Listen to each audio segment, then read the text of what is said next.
నమస్కారం ఘంటారావుకు స్వాగతం. ప్రధానాంశాలు. ప్రకాశం బ్యారేజ్కి పెరుగుతున్న వరద ఉధృతి, 70 గేట్లు ఎత్తి నీటి విడుదల.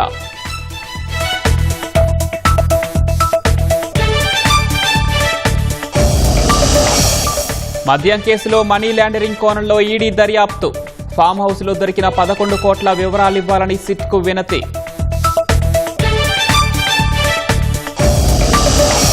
సింగపూర్లో కొనసాగుతున్న మంత్రి నారాయణ పర్యటన, అధికారులతో కలిసి ఘన వ్యర్థాల నిర్వహణపై అధ్యయనం.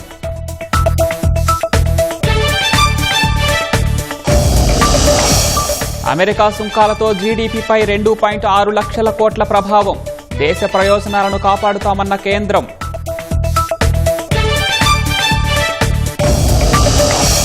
127 ఏళ్ల తర్వాత భారత్కు తిరిగొచ్చిన బుద్ధుడి అవశేషాలు, దేశ సాంస్కృతిక వారసత్వానికి సంతోషకరమైన రోజన్న ప్రధాని.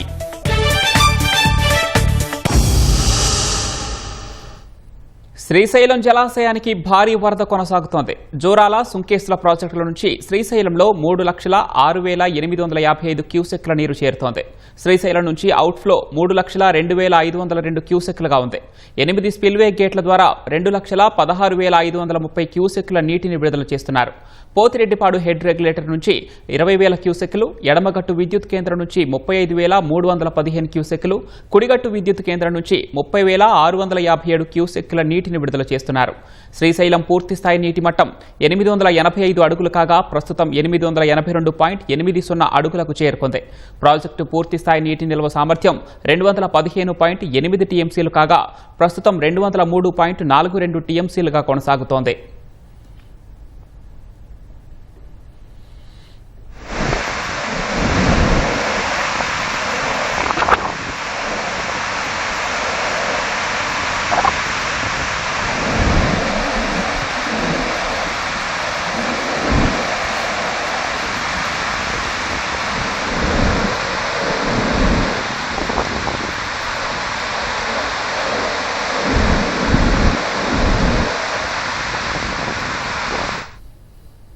విజయవాడ ప్రకాశం బ్యారేజీ వద్ద వరద ఉధృతి పెరుగుతోంది. ఎగువ నుంచి బ్యారేజీకి వస్తున్న వరద నీరు 2,65,000 క్యూసెక్కులుగా ఉంది. కృష్ణానది తూర్పు ప్రధాన కాలువ, పశ్చిమ ప్రధాన కాలువ, గుంటూరు ఛానళ్లతో పాటు బ్యారేజీ దిగువకు నీటిని విడుదల చేస్తున్నారు. బ్యారేజీలోని 70 గేట్లను తెరిచారు. 10 గేట్లను 5 అడుగుల మేర, 60 గేట్లను 6 అడుగుల మేర ఎత్తి నీటిని వదులుతున్నారు. కృష్ణానది పరివాహక ప్రాంత ప్రజలు, లంక గ్రామ ప్రజలు అప్రమత్తంగా ఉండాలని ఎన్టీఆర్ జిల్లా కలెక్టర్ డాక్టర్ జి లక్ష్మీష విజ్ఞప్తి చేశారు. ఎన్టీఆర్ జిల్లా పరిధిలోని ఇబ్రహీంపట్నం మండలం చిన్నలంకలో కలెక్టర్ పర్యటించి వరద ముంపు పరిస్థితిని పర్యవేక్షించారు.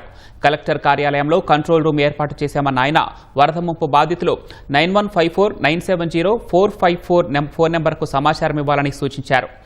24 గంటలు కంట్రోల్ రూమ్ అందుబాటులో ఉంటుందన్నారు. తక్షణం వరద సహాయక చర్యల్లో పాల్గొనేందుకు క్షేత్రస్థాయిలో సమన్వయ శాఖల బృందాలు సిద్ధం చేశారు.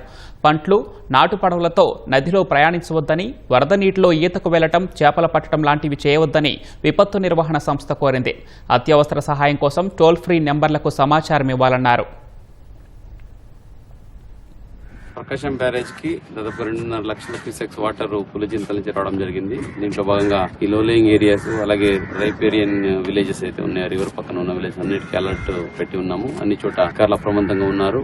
ఈవెన్ ఎస్డీఆర్ఎఫ్ టీం కూడా ఎక్కడికక్కడ సంసిద్ధంగా ఉన్నారు. ఎక్కడ ఏమి ఇబ్బంది కలగకుండా పబ్లిక్ కి అవేర్నెస్ క్రియేట్ చేయడం జరిగింది. ముఖ్యంగా ఈ ఇబ్రాహీంపట్నం ఫెర్రీ పాయింట్, అలాగే పొత్తి సంగమము, చిన్నలంక, పెద్దలంక, సో ఈ ఏరియాలో లోలేయింగ్ ఏరియాస్ ఎక్కువ ఉన్నాయి, గ్రామాలు కూడా ఉన్నాయి. కాబట్టి అక్కడ జాగ్రత్తలు వహిస్తూ అక్కడ ఏదైనా కనెక్షన్ పోయింటే రోడ్ కి అక్కడ కావాల్సిన బోట్ ఏర్పాటు ఇవన్నీ చేయడం జరిగింది.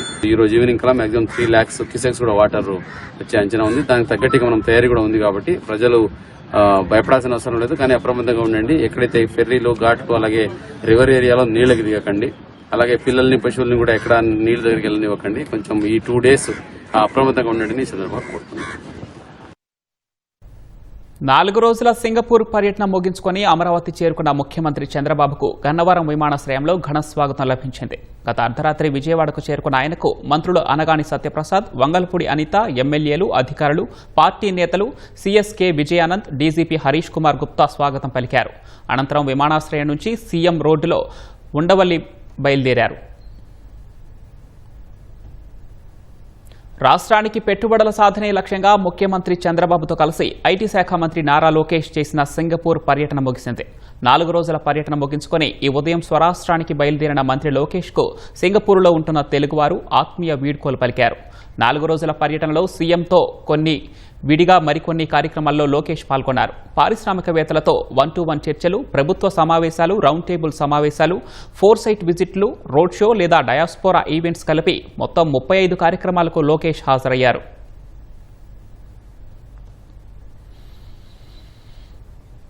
సింగపూర్లో మంత్రి నారాయణ పర్యటన కొనసాగుతోంది. అక్కడ ఘన వ్యర్థాల నిర్వహణపై ఆయన అధ్యయనం చేయనున్నారు. చెత్త సేకరణ వాహనాలు, స్వీపింగ్ మెషిన్లను మంత్రి నారాయణ సిఆర్డీఏ కమిషనర్ కన్నబాబు పరిశీలించారు. ఇళ్ల నుంచి చెత్త సేకరణ, ఘన వ్యర్థాల నిర్వహణ గురించి సింగపూర్ యంత్రాంగాన్ని అడిగి తెలుసుకున్నారు. గ్రీనరీ నిర్వహణ కోసం ఉపయోగిస్తున్న అధునాతన ట్యాంకర్లను పరిశీలించారు. చెత్త నుంచి విద్యుత్ ఉత్పత్తి చేసే ప్లాంట్లను Narayana పరిశీలించనున్నారు.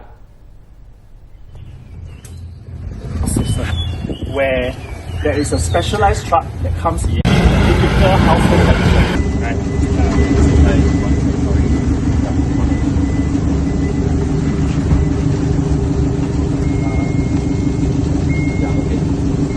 Morning everyone. Welcome to our project site in Busan. This is we actually did this contract. Myself, I'm CEO for. So it's not foolproof.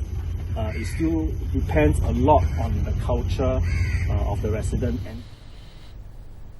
తెలంగాణలో ఎమ్మెల్యేలు పార్టీ మారిన వ్యవహారంలో స్పీకర్కు సూచనలు చేయాలని దాఖలైన పిటిషన్లపై సుప్రీంకోర్టు ఇవాళ తీర్పు వెలువరించనుంది. నిర్ణీత సమయంలో ఎమ్మెల్యేల అనర్హతపై నిర్ణయం తీసుకోవాలని స్పీకర్ను ఆదేశించవచ్చా అని దాఖలైన పిటిషన్లపై సుప్రీంకోర్టు ప్రధాన న్యాయమూర్తి జస్టిస్ బీఆర్ గవాయ్ సారథ్యంలో ధర్మాసనం విచారణ జరిపింది.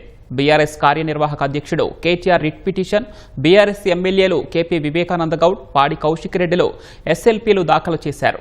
ఇరు వర్గాల సుదీర్ఘ వాదనలు విన్న ధర్మాసనం ఏప్రిల్ 3న తీర్పును ఇవాళ్టికి వాయిదా వేసింది. అధ్యక్షుడు జగన్ నెల్లూరు పర్యటన దృష్ట్యా పోలీసులు అప్రమత్తమయ్యారు. ఇటీవల జగన్ పర్యటనలో వైసీపీ మోకలు అత్యుత్సాహం ప్రదర్శిస్తున్నందున ఎక్కడికక్కడ తనిఖీలు చేస్తున్నారు. సంగం, బుచ్చిరెడ్డిపాలెం వద్ద వాహనాలు తనిఖీ చేస్తున్నారు. జగన్ పర్యటనకు నెల్లూరు జిల్లా వైసీపీ నేతలు జన సమీకరణకు వ్యూహ రచన చేశారు. వైసీపీ కార్యకర్తల వల్ల ఎక్కడా సామాన్య ప్రజలకు ఇబ్బందులు తలెత్తకుండా జాగ్రత్తలు తీసుకుంటున్నారు. నెల్లూరు జిల్లాలో నెల్లూరు జైలులో రిమాండ్ ఖైదీగా ఉంటున్న మాజీ మంత్రి కాకాని గోవర్ధన్ రెడ్డిని జగన్ పరామర్శించనున్నారు.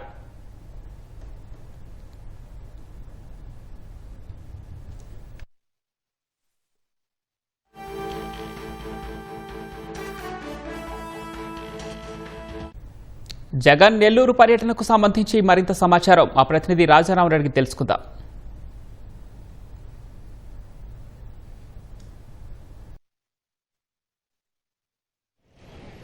నెల్లూరు నగరానికి మరి కొద్దిసేపట్లో మాజీ ముఖ్యమంత్రి జగన్మోహన్ రెడ్డి రానున్నారు. ప్రధానంగా నెల్లూరు నగరంలో మాజీ మంత్రి కాకాని గోవర్ధన్ రెడ్డి రిమాండ్లో ఉన్నారు. ఈ రుస్తుం మైన్స్ సంబంధించి తోపాటు దాదాపు 7 కేసులలో ఇక్కడ నెల్లూరు సెంట్రల్ జైల్లో రిమాండ్లో ఉన్నారు. రిమాండ్లో ఉన్న ప్రసన్న కుమార్ రెడ్డిని, రిమాండ్లో ఉన్న కాకాని గోవర్ధన్ రెడ్డితో పాటు అదేవిధంగా కోవూరు ఎమ్మెల్యేని అసభ్యకరంగా మాట్లాడారనే దాని మీద కేసు నమోదైన ప్రసన్న కుమార్ రెడ్డి కూడా పలకరించేందుకు వారి ఇంటికి వెళ్తారు.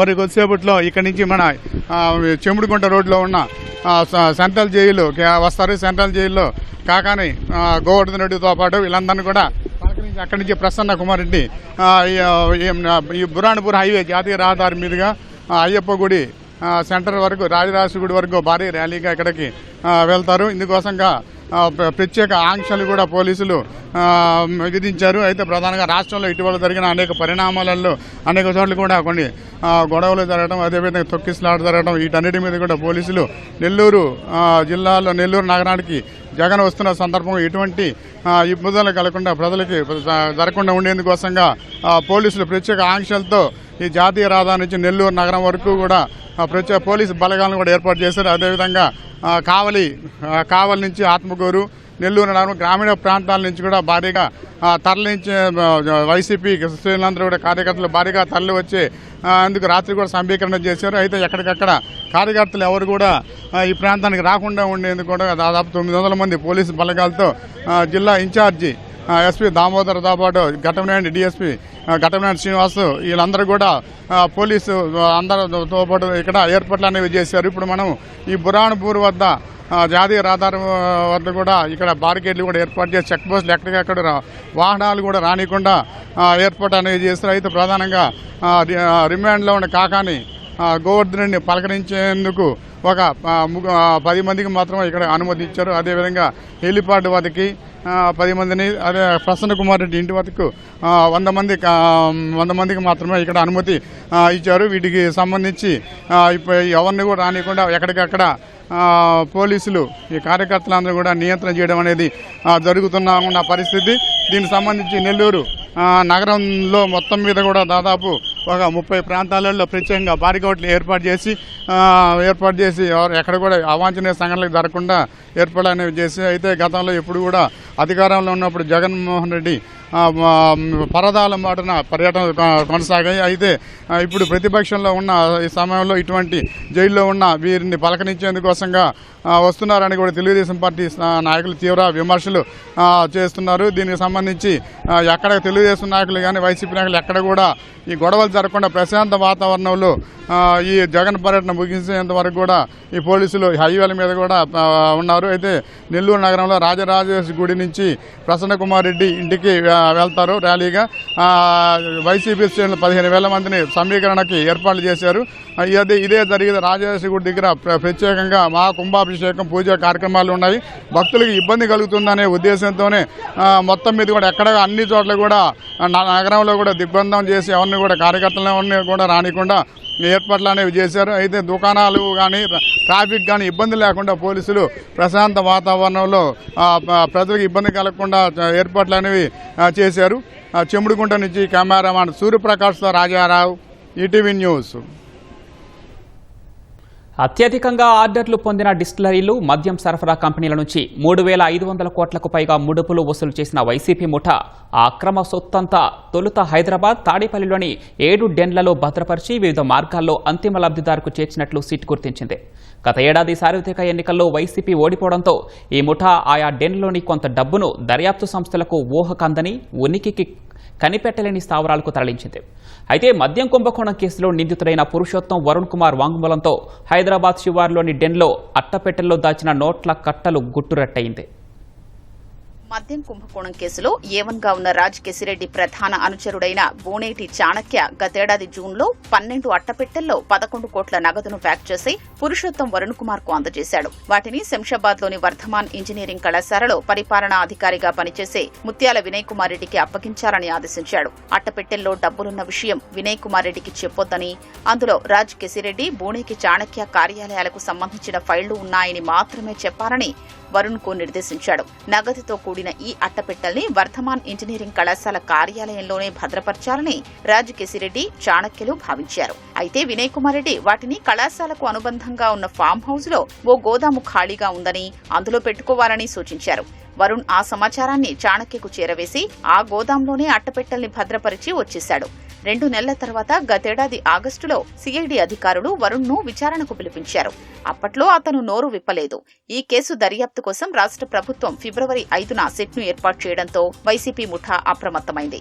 అదే నెల 8న వరుణ్ కుమార్ ను దుబాయ్ కు పంపించేసింది. అతని ప్రయాణ టిక్కెట్లు, ఇతర ఖర్చులన్నీ రాజ్ కెసిరెడ్డి భరించాడు. అప్పట్నుంచి వరుణ్ దుబాయ్లోనే ఉన్నాడు. తనపై రెడ్ కార్నర్ నోటీసులు జారీ చేయడానికి సిట్ రంగం సిద్ధం చేస్తుండడం, అన్ని వైపుల నుంచి ఉచ్చు బిగించడంతో గత్యంతరం లేని పరిస్థితుల్లో వరుణ్ 2 రోజుల కిందట భారత్కొచ్చి సిట్ ఎదుట విచారణకు హాజరయ్యారు. ఈ క్రమంలో ఈ అక్రమ సొత్తు గుట్టు బయటపడింది.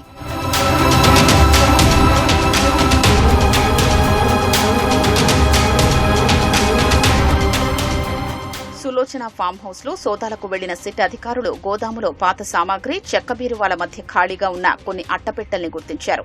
వాటిని తొలగించగా కింద ఈ నగదుతో కూడిన అట్టపెట్టెలు బయటపడ్డాయి. ఎవరైనా ఆ అట్టపెట్టెల్ని చూస్తే అందులో ఏవో కాగితాలో, ఫైళ్లో ఉన్నాయనుకుని వాటి జోలికే వెళ్లరు.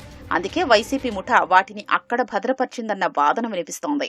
అట్టపెట్టెల్లో భద్రపరిచిన ముడుపుల సొమ్ము ఎంతో తేల్చేందుకు సిట్ అధికారులు తమతో పాటు 2 నగదు లెక్కింపు యంత్రాల్ని తీసుకెళ్లారు. మంగళవారం అర్ధరాత్రి 12:30 నుంచి బుధవారం ఉదయం 5 గంటల వరకు ఈ లెక్కింపు ప్రక్రియ జరిగింది. తొలుత 5 అట్టపెట్టెల్లో కనిపించాయి. వెతికి చూడగా మొత్తం 12 అట్టపెట్టెలు లభ్యమయ్యాయి. వాటిలో 10 అట్టపెట్టెల్లో కోటి చొప్పున, మరో 2 అట్టపెట్టెల్లో ఒక దానిలో 70 లక్షలు, మరో దానిలో 30 లక్షలు దొరికాయి. ఈ నగదంతా 500, 200, 100 నోట్ల కట్టలే.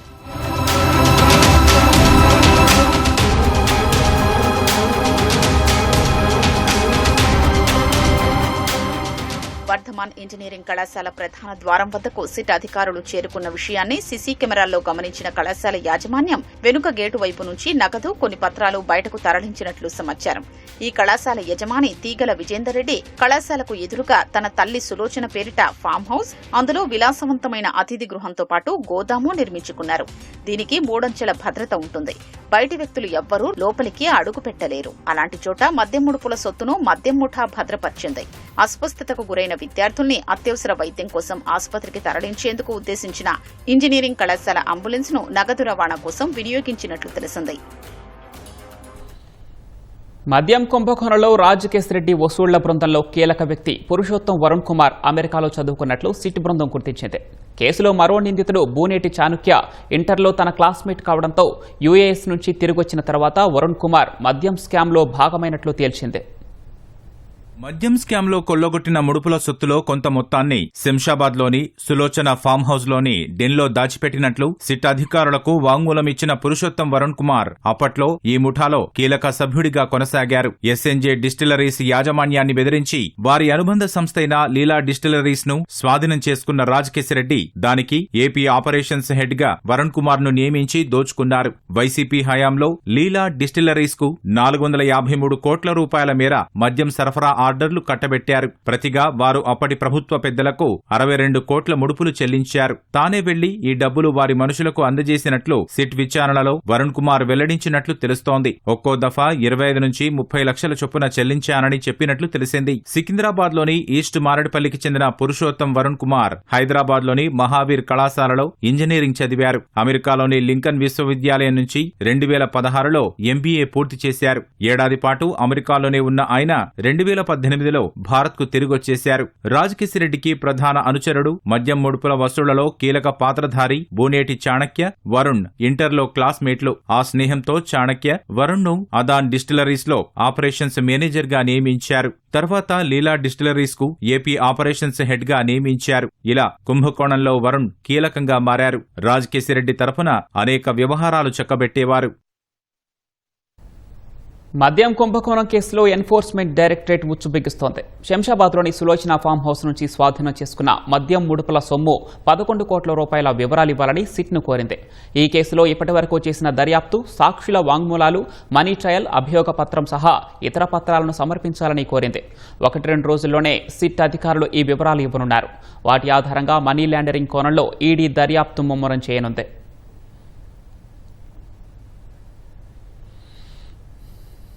రాజమహేంద్రవరం కేంద్ర కారాగారం ఆవరణలో డ్రోన్ ఎగరటం సంచలనం కలిగించింది.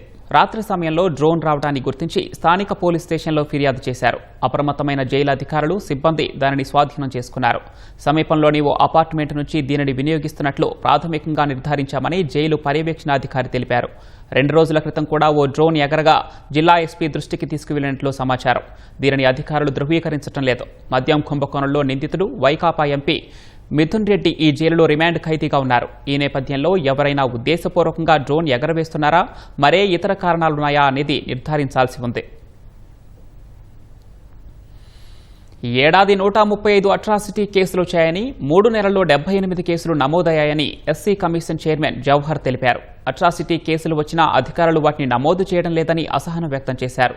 ఇలాంటి పరిస్థితులు మారాలని పోలీసులు, అధికారులు బాధ్యతాయుతంగా పనిచేయాలని సూచించారు. షెడ్యూల్డ్ కులాల హక్కుల పరిష్కారంలో రాజీ పడేది లేదని స్పష్టం చేశారు.